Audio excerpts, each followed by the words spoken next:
নমস্কাৰ ৰাইজ, মই অলপমান আজি সান্দহগুড়ি কৰিলোঁ। সান্দহগুড়িখিনি উহা চাউলৰ পৰা কৰিলোঁ। উহা চাউলখিনি মই 2-3 ঘণ্টা আগতে ধুই ৰাখিছিলোঁ।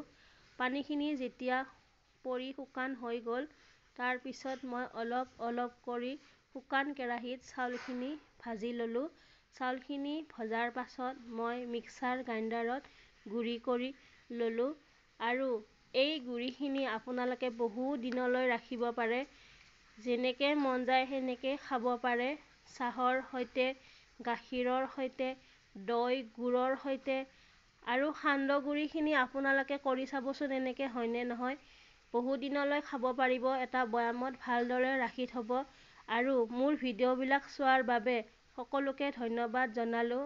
শেষলৈ চোৱাৰ বাবে আৰু এবাৰ ধন্যবাদ জনালোঁ। যদি ভিডিঅ'টো চাই ভাল পালে লাইক কৰি দিব।